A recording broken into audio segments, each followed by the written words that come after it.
Hello, everyone, and welcome to the Categorically Romance podcast. My name is Bree, and you guys, I have author Tif Marcelo here today. Thank you so much for joining me. First of all, let's start with how 2024. How has it started for you? Yeah, Bree, thank you so much for having me. I've been so excited. As soon as I found out I was going to write It Started a Secret, I'm like, I've got to make sure I get on this podcast because I love your podcast. Thank you. But 2024, as compared to 2023, has been going really well. I think 2023 was a big change and upheaval for me. There were just a lot of, I guess that's seasons, right? So it was like the season of a million changes. And while I have more changes coming up this year, like we have a move coming up and all of those things, in terms of like my resiliency, I feel like, okay, I'm coasting right now. Everything is going okay. So I think I was able to like at the very end of last year, like really like instill some new self-care behaviors, like taking longer walks and doing a lot of like breath work and doing all those things that I think is going to help me this year. I have started I have found my love of walking, I'd say within the Yeah. last year. I Yeah. used to be like a heavy morning runner, Mhm. but there is something, and it kind of sucks because like I am walking usually at like 4:30 in the morning, Yeah. but I refuse at this point to start my day any other way. Like there is something so calming about getting outside and just going for a long walk. And especially with me doing it in the morning, like it just sets the tone for the day. Like I just love that you said that because it just kind of, I don't know, strangely creeped up on me like you need to do this. And once I started doing it, I'm like the days where I don't do it, I can totally just tell the difference. I can tell the difference. Yeah. I totally feel the same way. And the thing is I've always mixed up my workouts. Like I've lifted, I've strength trained a lot, and I'm not like a big bodybuilder, but it was one of the things I wanted to do was always get in. I have a little gym downstairs to like lift. But now if I have a choice, like if I have, 30 to 40 minutes, I actually forego the lifting, which a lot of people might get upset about, but I end up just opting for the walk because I realize that my stress level, just my baseline, just in general, probably all these years, and I never noticed it until now, is just a little bit higher because I think I'm type A and and Mhm. all those things, and I think that's just how I'm wired. So I'm like, I realized at the beginning of this year, like, okay, I think that for me, that I need to kind of regulate first before I can, tackle so many things. But yeah, like the walks, and I actually really look forward to them now. And sometimes I don't even listen to anything. I'll listen to maybe a meditation app, and then go for a walk. If it's too noisy outside or if the birds aren't really out or anything like that. So it's a change, but it has made a difference in how I look to my day. Yeah, spring is like the perfect walking season Yeah. because the birds alone Yeah. I make just know. the best ambiance.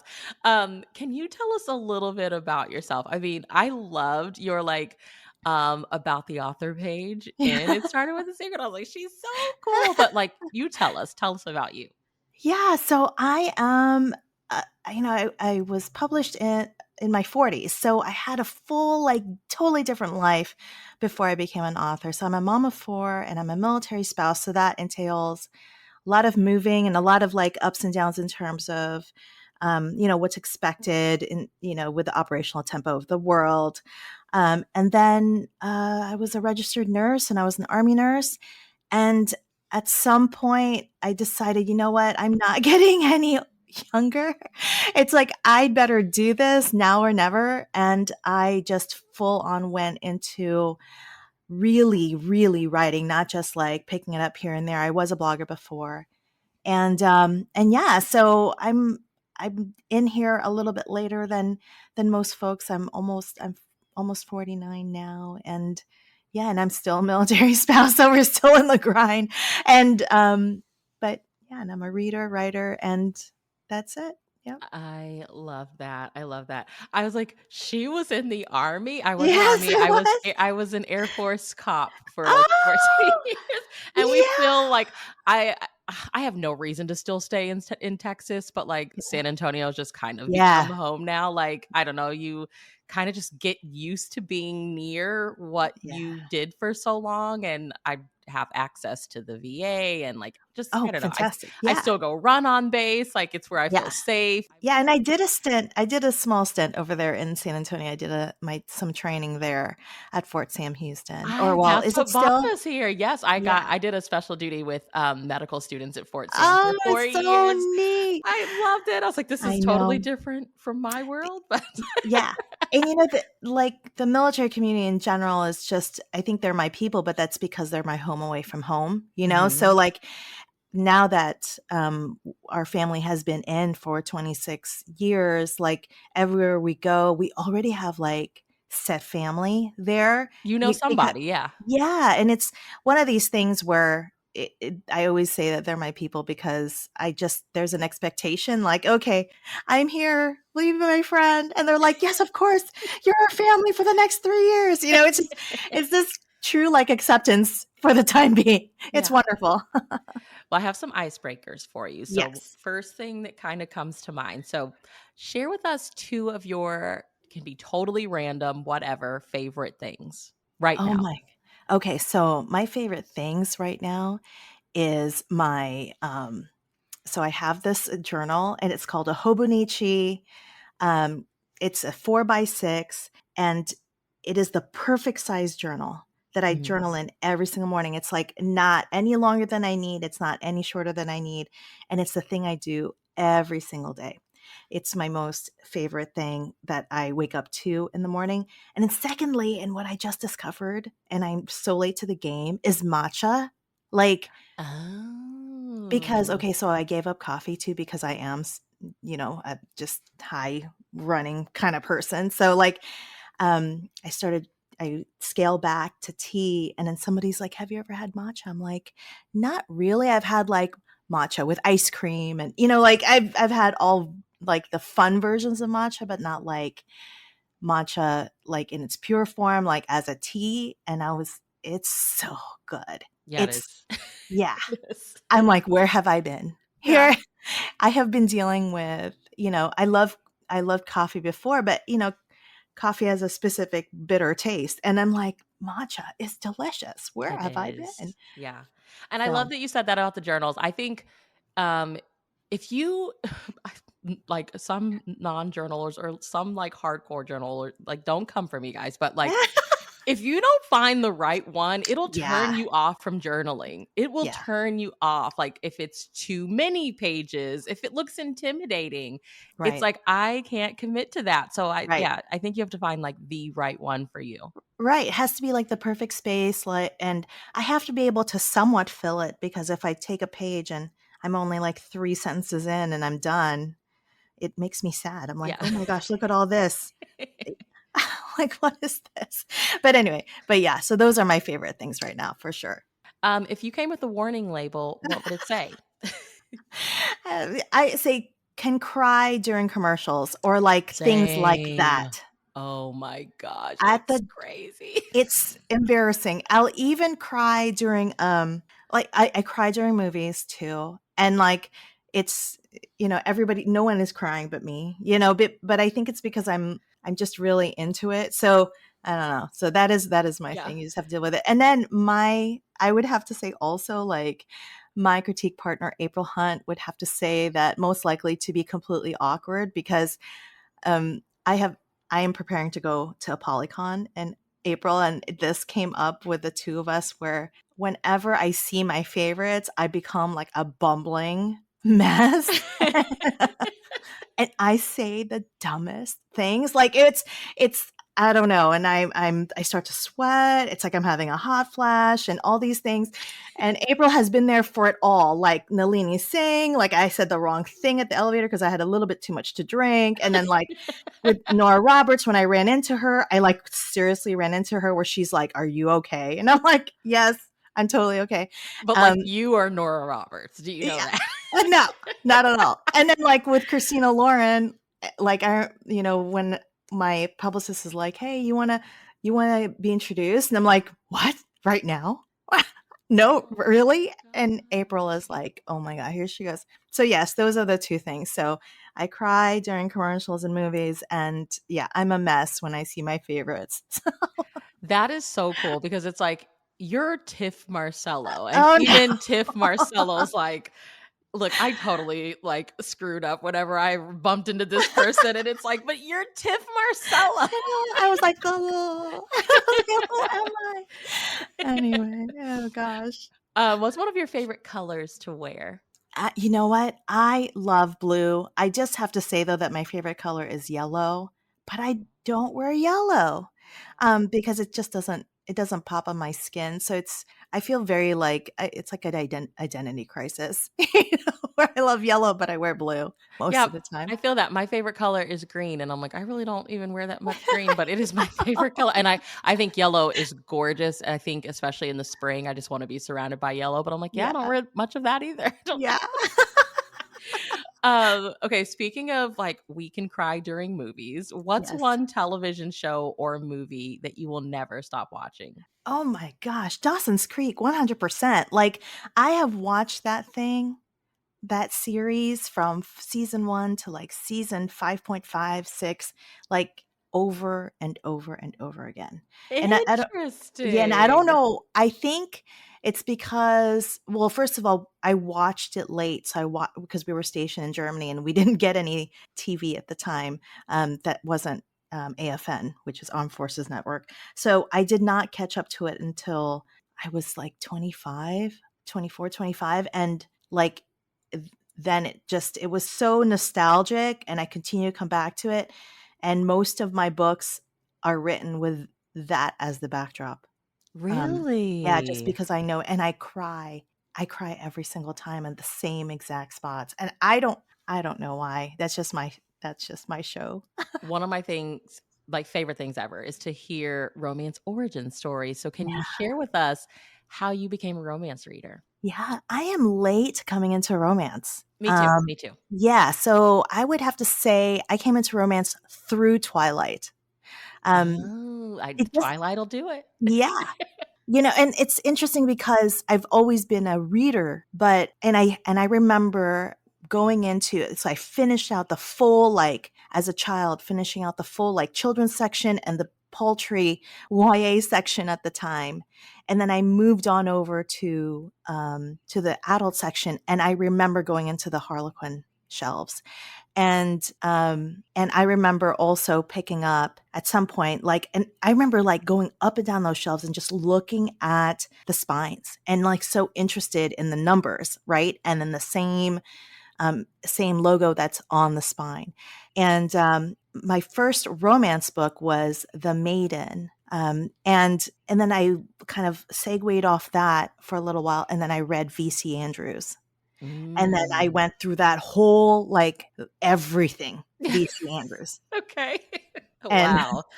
yes, I mean, it was and then I jumped over to Stephen King and I read everything Stephen King. So I went through this whole thing and then, I did the Oprah Book Club because we were in overseas. So I did that for forever because that was what I could fit. And romance came to me when Twilight came out, and that totally changed my whole thought about books. It's one of these things where I thought books were supposed to be serious, serious, serious all the time.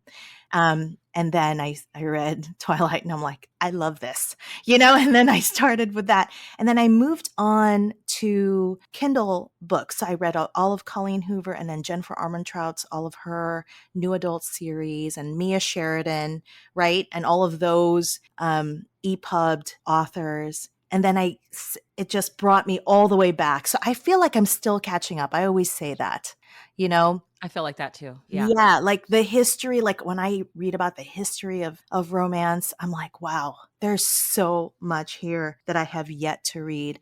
So it's been great. It's been a discovery. But I remember when I read Twilight, I remember thinking to myself, these are the books that I've always been trying to write, basically. Mhm. Because I had been writing since forever, just for myself and journals and things like that. And I was always writing love scenes. I was always writing kissing scenes with no other plot, right? It was just the Just kiss the good scene. stuff. The good stuff. Yes, exactly. The most important part is when he looks at her and she falls in love. All these things. Like I was writing scenes like that over and over and over. And for some reason, I didn't connect that with the books I was reading and with the scenes I was writing, that there was something there. And then when I read Twilight, I'm like, oh my gosh, this is like, and that was when I think maybe my mind was ready for it, and everything. And then that was when I was like, oh, I need to start reading. And then that's when it was uphill from there, Wow. downhill. Yeah.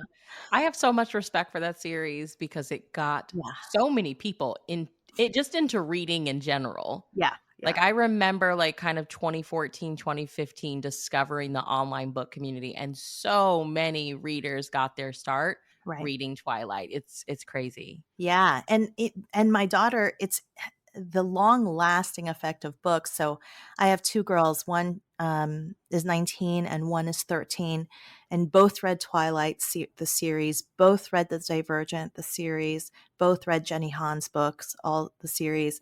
And it was all the same books that I fell in love with and I kept, and I would Yeah. pass it on. And my then, 15-year-old was like, Mom, what is this? I'm like, okay, here's Divergent. She goes, oh my gosh. And I'm like, here's Jenny Han.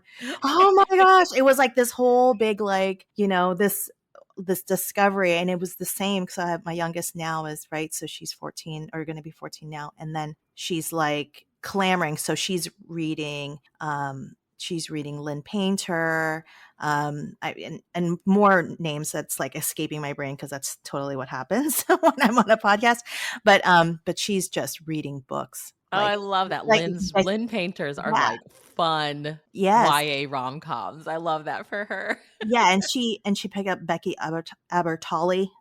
If I'm saying that last Mhm. name wrong, she picked her up the other day. So it's like, yeah, it's great. Well, I love when I still haven't figured out how to, like, if there's, like, websites or anything. I just sign up and I check my email and I get like, "Oh, so and so has published a new Substack," and Yeah, I become obsessed. And I love writers because you all give us, like, the behind the scenes of, how you're feeling about writing or whatever, and, like, when I saw yours, I was like, "Of course, Tif Marcelo has a Substack, and I have to read it." And so one of your most recent ones was It's the Writing. Mhm. And you said, the writing is what makes me happy the most. The writing is what makes me feel whole. The writing is what makes me giggle. Yes, it means reading other people's writing or watching films which are written. It also means listening to the writing of other people, but it's also me writing. So part of the wrap up is you saying, I got here because of the writing. And I love that you elaborated on aspects of writing being reading and watching Right. other things. So can you talk about this? Yeah, I really do think that we consume so much writing, even though we're not aware of it. And I think as an author, I'm hyper aware of it because I'm getting my inspiration from everywhere and I'm looking for craft everywhere. So, for example, I'm listening to Isabella Cañas's book, Vampires of El Norte. Oh, that's so good. And Yes. I'm listening to it, and all I know that there's vampires going on, but all I hear is setting, Mhm. and all I hear is atmosphere. And I'm just the whole time I'm like, gosh, this is beautiful. Yeah. Like, this is amazing. And then I'm reading an early copy. Peyton Roberts sent me pretty much like, okay, so her grandparents were separated during the World War II and they had their letters, and she compiled them. It's really amazing. And just reading other people write to their loved one is like it blows my mind how people are so vulnerable, right? And so it's just, and of course, watching shows like I'm currently like binge watching You once more, Mhm. because I'm listening to the inner monologue, Joe's inner monologue, and it is so amazing. Yeah. It digs into his feelings. Like there's so much craft around, and I think before I started publishing and started writing seriously, I would say things like, "I want to write like that," and now it's more like, "How do I write in my way, but be that impactful, Yeah. So it's these things. So I really always during the day, I'm sure you're the same way, Brie, where it's like you're always consuming some kind of content. And I even just like what used to be X, I don't go there anymore, but I remember enjoying the content there because people are so pithy when you have like this much space to write in. Yeah. Um, Everything counts. everything counts, and it's amazing what people can say. But yeah, I really have such an appreciation for it because I think I am a reader first before I'm a writer. So, but yeah, I just love the stuff. So, yeah. From what I could see online, your first title was called North to You, and it Yeah. released in 2017 with Pocket Star. I'm always Yeah. fascinated by like these names of presses that I'm like, I've never heard of that one before. What was your journey like? Take us through your journey to becoming published. For sure. So Pocket Star, first of all, was an imprint with Simon and Schuster, and that was a digital only romance imprint. I don't know for how long it survived, but I was one of the last ones in the imprint, and it closed. But so 2017 was when I was published. 2016 was when I got my agent, Rachel Brooks, and then 2011 was when I sent my first query. So 5 years of querying, three separate books. And I almost quit at that 5 year mark because I was just like, this is 5 years. Yeah. and me working as a part-time nurse and all this. And I'm like, I spent so many nights. And then, but before then, so I was a occasional, it's called PRN nursing. So PRN means as needed. So I was a part-time nurse. I'm working nights and weekends. And then before then, I was an army nurse. So it's, I was writing since I was like tiny, tiny. I remember just wanting to be an author, and that's all I wanted to do. I was a book lover. I was a library goer, like 13 books at a time kind of thing. And the thing is that, I went to my dad and I was like, hey, I want to be an author. And we're an immigrant family. And he was like, you know what? No. It was a sad conversation, but it wasn't that he really asked me, he really kind of I had that big girl conversation in the fourth grade, where okay, sweetheart, we want you to be independent. We want you to go out there and be on your own if you have to be. So you've got to choose something that will get you there and then you can write later. And after that conversation, of course, my mom jumped in because they tag team their kids like I do with our kids. And she's like, you can be a nurse. And that was in my head for the longest time. She's like, you're a caring person, you're empathetic. But I still did not stop writing. So I continued to write through high school. And when I joined the army, like even my English teacher was like, are you sure? And I'm like, yes, I'm sure. Right. Because I knew that this was going to be my path to try to get to college. That was Mhm. just what I had in front of me. And I went to college, got my ROTC scholarship, and then got my ROTC commission. After that, I continued to read and I continued to write. I even did like this far away distance learning school thing where I would send this guy. I don't even know if he was real. His name was John Smith.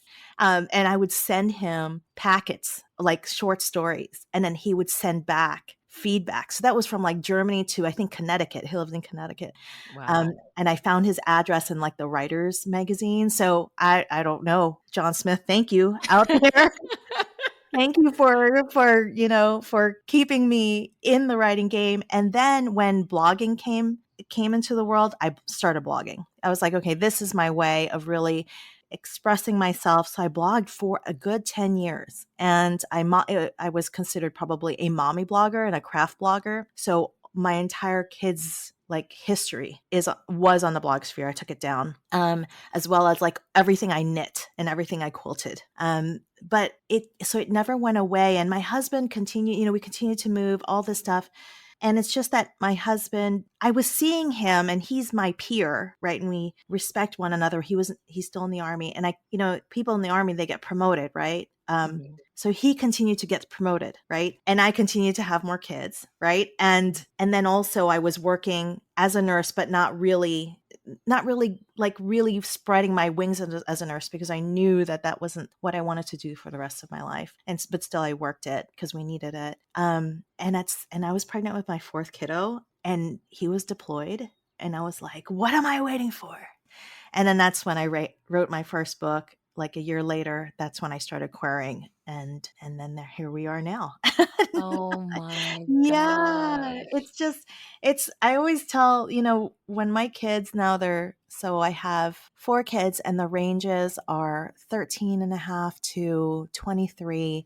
And when it was time to kind of guide them on what they wanted to do when you grow up, I find myself saying the same thing that my dad said, but in a kind of a different way, to try to make it so that they know that they can do anything that they want to do. They really, really want to do.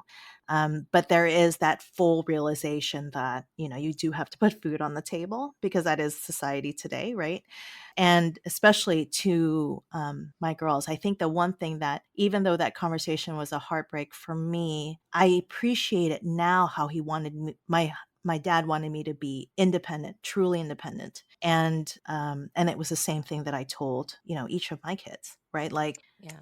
um, it's important that you can find a way so that you can survive and do the things you want to do in your life. So, but yeah. Yeah. Well, 2017, I mean, it wasn't that long ago, Yeah. but romance just moves so fast and changes so much. So, as you're entering into the world of romance publishing, what did it feel like for you? What did you see? Yeah, what I saw at the time in terms of a landscape was a wide open space. As at that time entering into romance, I saw a handful of Filipino authors across genres, and I wanted I really felt like, wow, there is space. I am just going to come in here and hopefully grab my chair and take a seat at the table. And it was such an amazing thing, because not only did romance allow for me to write books about romance and all that but it was meeting the community, right? And it was meeting all of these Filipino writers that was just so amazing, right? Mhm. And I felt less alone knowing that there are so many authors and writers out there, and some just waiting to break into the market, I believe, and some that are in the market that haven't really been heard or had the light shown on them. So it was such a wonderful thing. And then just meeting all of my favorites in the last 7 years or 6 years has been, to me, totally mind blowing. To me, it's because these are the people that they authors, as a reader, authors to me were like really otherworldly. Like, okay, they're just out there writing in this, writer land, and to be able to meet them is like, wow, this is like their walking creativity. It's Yeah. so awesome. Well, thank you for giving us It Started with a Secret, your Harlequin Special Edition debut. And you touched on, like, you were in the bookstore browsing the Harlequins, reading the Yeah. Harlequins. What inspired you to submit to Oh, Harlequin? I've always wanted to do Harlequin. I mean, it's so when I was published in Pocket Star, I knew it was digital only, right? So I knew that there were limitations, that it would not be in paperback form, that it would not, be distributed in a way in which I could like go to my aunt, right? And say, my aunt who doesn't read on a Kindle, and say, hey, look at this book, please read my book, whatever. Um, and I from the get-go, I wanted to write for Harlequin. In this publishing world, though, like, opportunities come, and I was so excited for all those opportunities, so I took those opportunities, right? I was given the opportunity to write romantic fiction or contemporary fiction with romance. So I did that for a while, and I wrote for Montlake, and there was this finally an opportunity where I could pitch to Harlequin, and I was so, so excited. Meanwhile, I'm reading like Naima Simone, right? I'm reading J.C. Lee, and I'm reading Mona Schroff, and I'm reading like Nina Crespo, and I'm like, oh my gosh, these are my friends too. And I'm like, oh, to write for Harlequin would be amazing, because I have this dream of like writing a long series, Mhm. and or writing sets of series just to follow a family that I believe should have their full arc happily ever after, which means the series happily ever after. And yeah, so as soon as I had the opportunity, I was like, let's pitch. And Susan said yes. Yay, Susan, let's do it. We So love Susan. I know. So, and she's been amazing. And yeah, so I am like so excited for this book. Well, it is the romance between Jared and Matilda. So, can you summarize it, describe it to anyone who hasn't read it yet? Yeah, for sure. So this is an age gap, secret relationship between Jared, who is a 30-year-old chef, and he is going through an identity crisis, and he feels like he can solve this, like this inner turmoil, if he meets the family of his deceased biological father. He was not raised with this father. He was raised in a white family because his mom is white and Jared is Filipino and white. And he looks for this family of his biological dad. Meanwhile, there is Matilda, who is a B&B manager, who is having just a rough time just because it's such a busy time in her life. And she's a divorcee, and she just found out that her ex is about to have a baby with somebody else. So it's just so sad for her.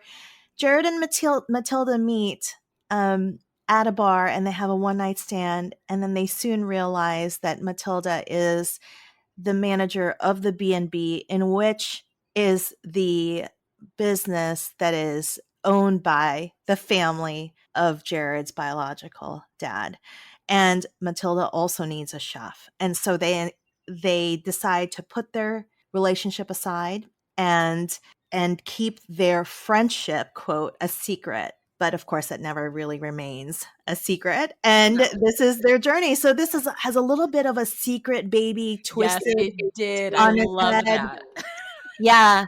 And when I pitched this book, this was actually the third book in the series that I had pitched. Like, it was going to be the third. And Susan had decided, you know what? I think the third should be the first. And I'm like, oh, that's shocking. In my mind, I'm like, oh my gosh. But I believe that it is a good way now, right? It's such a good way to jump into a series where there's like inner turmoil right away and there's scandal right away. That's so interesting. Yeah. And that makes me wonder, like, what was gonna be the first Yeah. The first book was is now the third book. So you'll just have to remember that. Oh, And then the second okay. book is actually going to be the fourth book. So I have a different second book. So it ended up, the order makes such a huge difference because they're essentially the same stories, but the impact is definitely more, you Yeah. know. Yeah. This book, I mean, oh god, I think the first maybe 5 chapters, it's not tonally heavy. It's Right. actually pretty fun. Like, Yeah. I love that the Matilda and Jared meet and have this night, and she's like she does not take it. She's kind of like the cool girl. Like, she's Yeah. kind of indifferent. Like, you can tell that she's been going through some things, Yeah. but she has fun. She does not make it easy for him at first. And then they have this night together, and then that he is looking for this family. And it is, I think, I love that you have this spin on Secret Baby and him being an adult, Right. because I think what you explored so beautifully is like, he even says it like, my mom, or he thinks it like he's the child of the other woman, Right. and I'm like, oh man, like, that is like a punch to the gut. Yeah. Right, because I feel like Yeah. in our culture and society, like, we talk about cheating, we know that it happens, but you don't really get the story of the kid that had to be raised without the parent, because they're not a mistake, but they're a secret. I Yeah. just That was tough. So, like, writing wise, was there any tough moments for you? Did you have any favorite moments, like, writing the story? It was, to me, it was tough. The tough part was balancing keeping it still light in some ways, but also having him deal with this thing. And I believe that I really tried to come at it where he had made it logical, all his life. Like he's known all his life. So he's had so long to process it in a logical sense. Mhm. So for me, it was taking him being totally logical about it to like really feeling his emotions. And so you'll be able to see too, like in the next book, that like the emotion of that transition is not over, right? Okay. So it to me, it was like that timing of how long did he know about it, and what is the appropriate response when you find out. And I know so many folks that don't process change quickly, so it kind of made sense that in this book, like he slowly figured out how sad he was about this. Yeah. Like in the Yeah. beginning, he's like, I don't care. It doesn't matter. Right. And then towards, the middle and the end of the book, that's when he really starts to feel devastated. Like, oh my God, this is a big deal. But I think a lot of folks compartmentalize their lives, right? Like, oh, that is in the past. I'm an adult and I can handle it. Mhm. Um, and actually, there's and I do feel like as an adult, right? Like there are some things that I think that I've already processed, and then something will happen, and then all of a sudden I'm back there to wherever that was, that point of hurt was, and I have to reprocess the emotion. So yeah, for Jared, poor guy. I mean, and the whole time he's like so in love with this girl, he's so in love with this woman. And so it was like, oh my, how am I handling, you know, exposing myself at the same time, y- eh, being as vulnerable to this woman. It's like a dichotomy, like one needs to be secret, but one is not. And what do we do? And all of that stuff. Yeah, and she loves the family so much and is Yeah. just like, we cannot Yeah. let them know Yeah. who you are, but Right. you as the reader are in on the secret, and just him seeing his sisters for the first time and seeing his Right. nephew, and he's like, "Oh my god, he looks just like me as a kid." And it's like, Yeah. "Oh my gosh." Yeah. And they have no idea You have no in idea. that moment. It's crazy. It's so beautiful how you set it Thank all you. up, and it was like light at the same time. Like it was never heavy. I just like, Oh, how did good. you do this?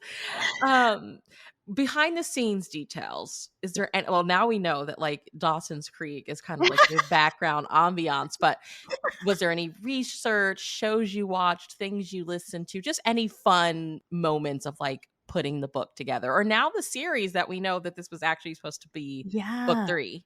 Oh my gosh, I with this book, I really just knew Matilda and Jared so well, and for me, it was really just coming down to writing their feelings and trying to get their romance appropriate. So, besides Dawson's Creek, I also listened to a lot of instrumental love songs. So, what really turned me onto it was, the Bridgerton instrumental pop songs. Mhm. So I found a couple of Spotify playlists that somebody else had made, and I just put that on rotation. So it was just love song after love song. If I didn't have Dawson's Creek on, so it was just over and over and over in my head, because I had to keep refocusing back to, okay, this is a romance. This is a romance, because I write contemporary fiction also, and so I have to be careful that I'm not veering away from romance. There were a couple of moments where it was like, Susan's like, okay, let's get them back together, that kind of thing, because this book, if the focus was different, could have gone another direction, could have really taken somebody else's arc, and it wouldn't have been a romance arc. So the focus was really like, okay, how do we get them together over and over and over again? So Yeah. to me, that was the challenge, because I could have written a full book on just Jared alone, and his identity crisis, which I think lots of folks have, in their mid 20s, and he's 30. But, folks come into times in their lives where they try to figure out, like, well, who am I, and who do I belong to, and where is my family, and who is my family? Yes. Yeah. Yes.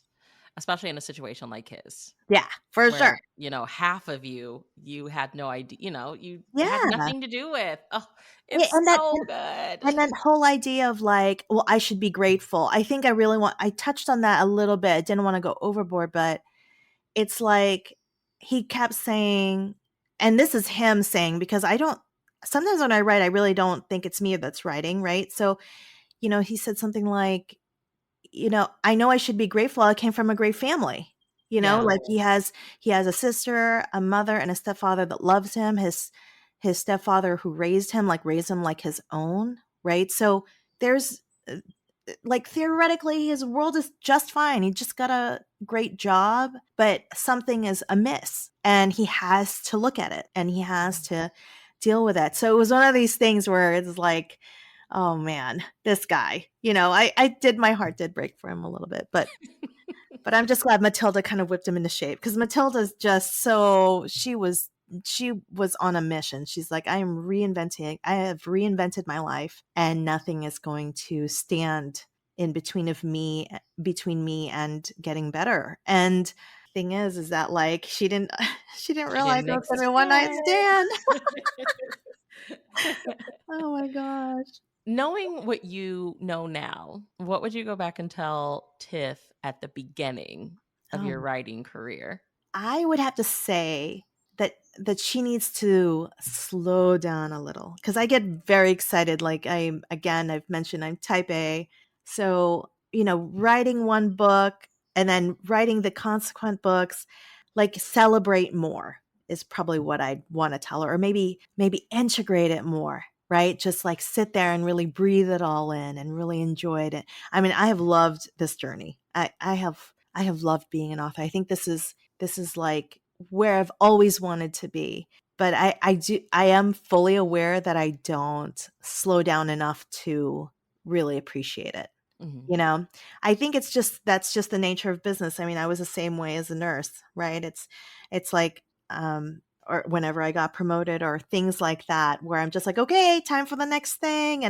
And, but I do think that, especially as I'm coming into, my 50s, like I really want to be able to like stop and say, wow, yeah, you wrote another book. This is amazing. This is amazing and that you're able to share your books and that you're able to talk about books, you're able to meet readers and all of those things. I feel like celebrate more needs to be our anthem Yes, for the rest of the year. I know. Celebrate more. Celebrate more. And yeah, I just don't think that we do it enough. And of course, our society today, it's hard.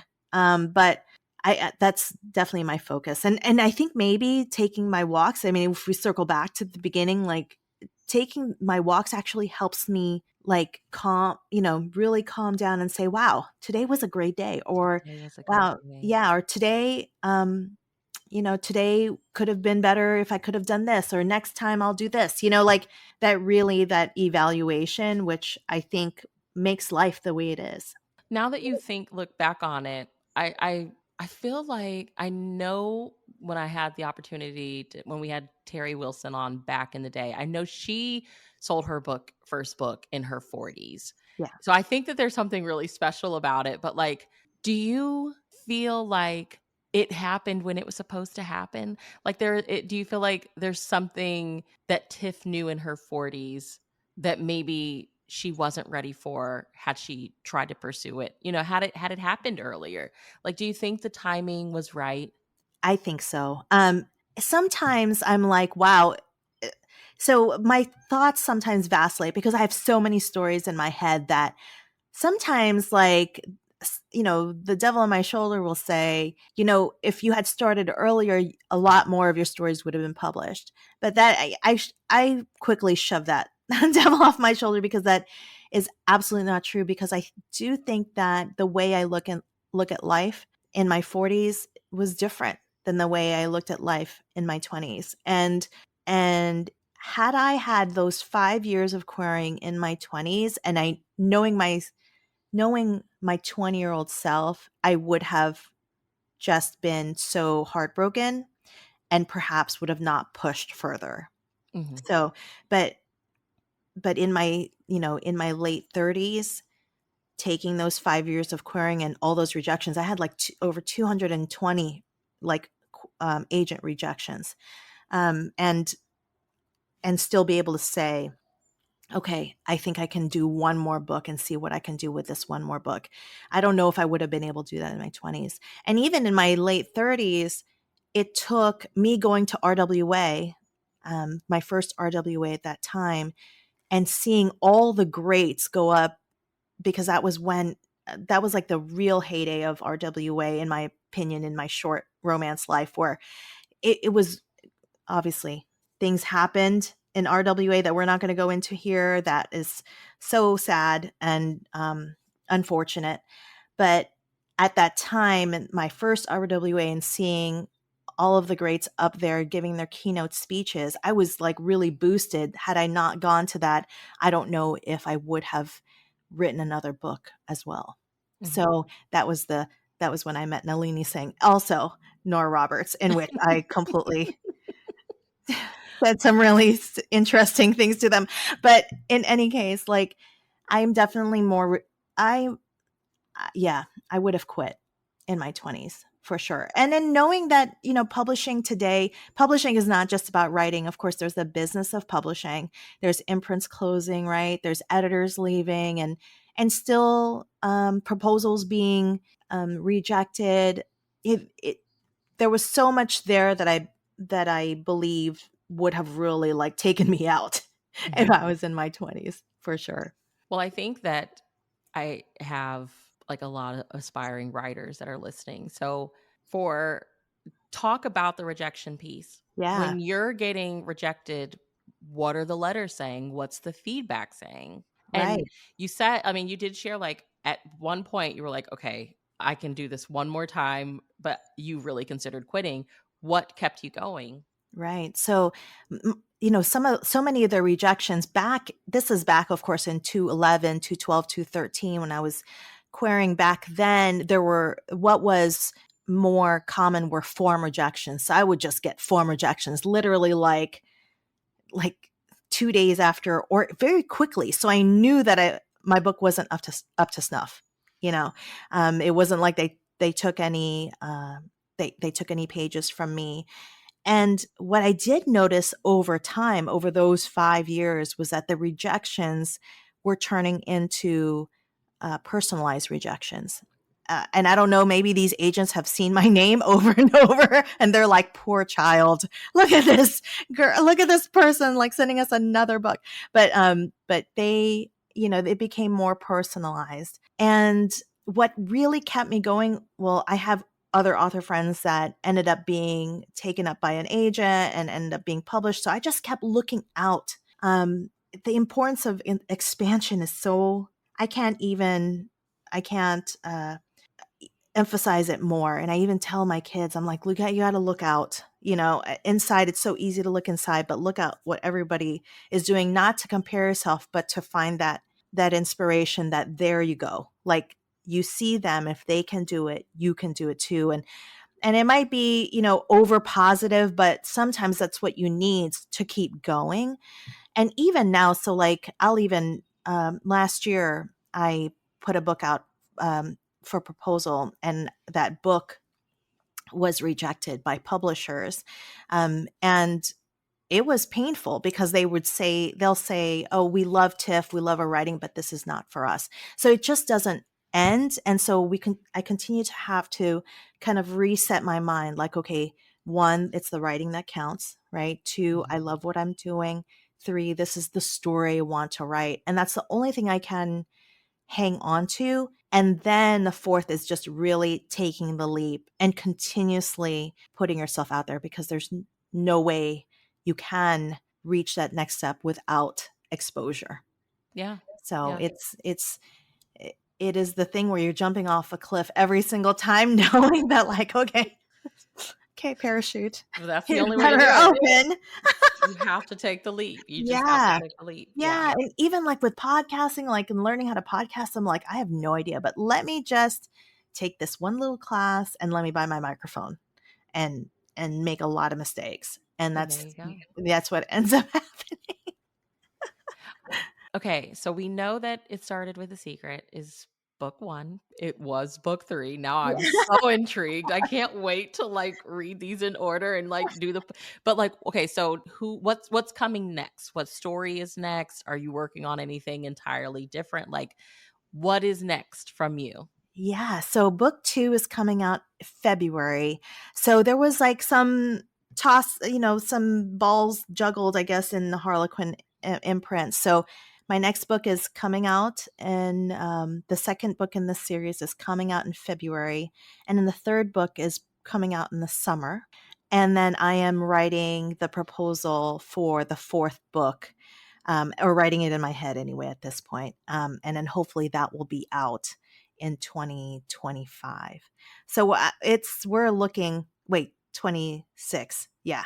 So it's there's going to be 4 books, God willing. So I'm so excited because that will complete the series, and it will be the first fully complete series in my career, which I'm so excited about. And we'll see what comes next, maybe in another series. So Yes, our fingers yeah. are crossed. I can't wait. Yeah.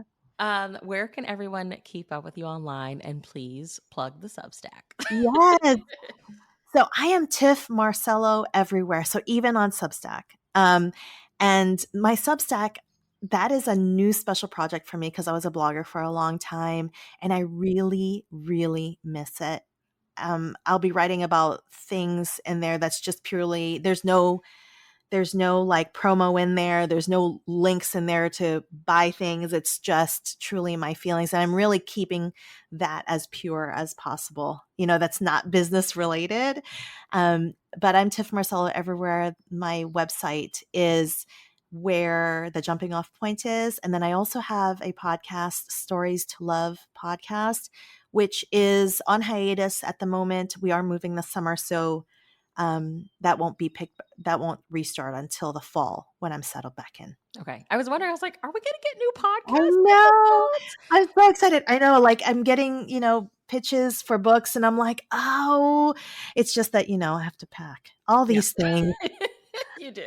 I have to go find another dentist elsewhere, all of these things. Oh my gosh, I can't wait. I was like, I podcasting is a lot of work. So Yeah. when you don't see new episodes, you're like, okay, life is lifing. Yeah. But Yeah. you're You always know like, I this. hope they're not done. I hope they're Yeah, not done. I know it. Well, you have to come back. Will you come back? I mean, you're going to be moving and things. So, like, Absolutely. we'll give you some time to breathe. But once you're settled, you'll have new books coming out. Absolutely. You have to come back. Oh my gosh, of course. This has been so great. Well, thank you for chatting with me. I will leave links to all of your information down below, as well as where everyone can get their copy of It Started with a Secret. You guys have to read this book so that I have somebody to talk about it with. That poor, yeah, your heart breaks for Jared, okay? But I love Matilda. It's so good. So thank you for sharing your time with us today. Oh my gosh. Thank you so much for having me. Thanks, everyone.